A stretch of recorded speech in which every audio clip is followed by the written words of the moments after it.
Mělnické podzemí je bezesporu jedním z našich největších historických pokladů. Abychom ho ale dokázali bezpečně zachovat, musíme znát jeho přesný současný stav. Z historie přitom víme, že nezdokumentované podzemí dokáže potrápit a v minulosti už došlo k propadům. Tento projekt má za cíl jediné: ukázat, že je nejvyšší čas znovu přizvat odborníky a dokončit zmapování celého podzemí a staticky zajistit dřív, než nám staré chodby znovu připomenou svou existenci.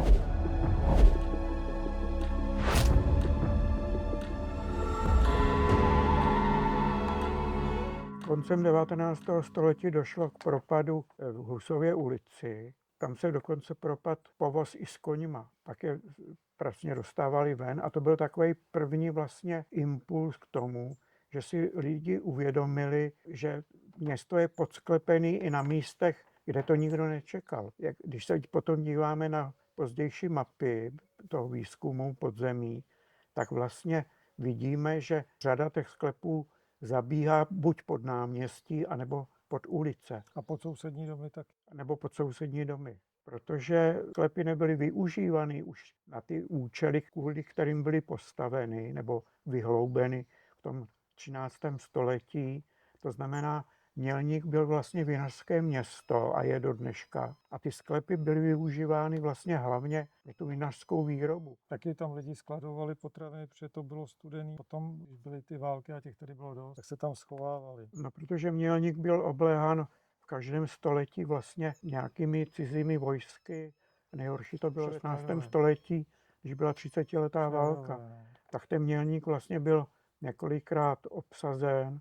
No a těm lidem nezbývalo nic jiného než ty svoje cennosti, anebo i sami se skovávali do těch sklepů. Vlastně od toho 13. století ty lidi ty sklepy neustále rozšiřovali, přišel nový vlastník, zase si přidělal.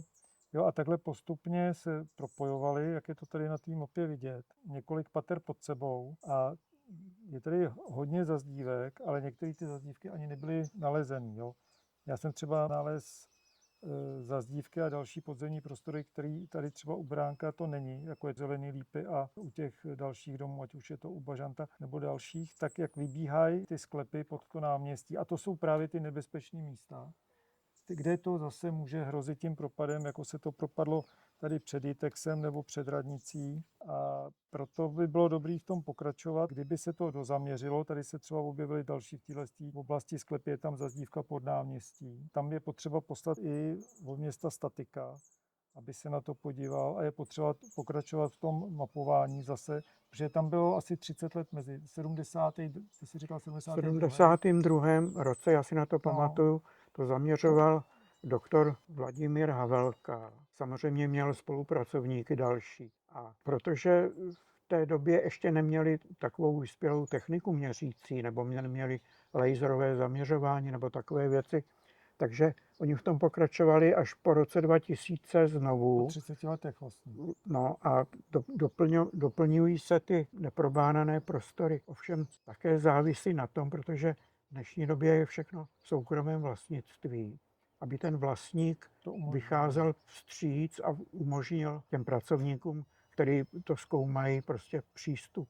No ono je to i pro toho vlastníka dobrý, protože i jemu se může stát, že někde je narušená statika, jako to bylo tady vedle Modré hvězdy v tom domečku s podloubím. Jo.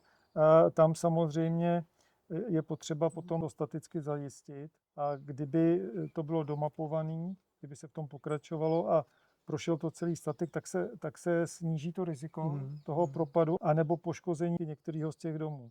Protože samozřejmě ty sklepy mají negativní vliv na statiku těch domů a na bezpečnost těch lidí, kteří jezdí v autech nebo jsou na tom náměstí při nějakých příležitostech. Myslím si, že největší problém toho náměstí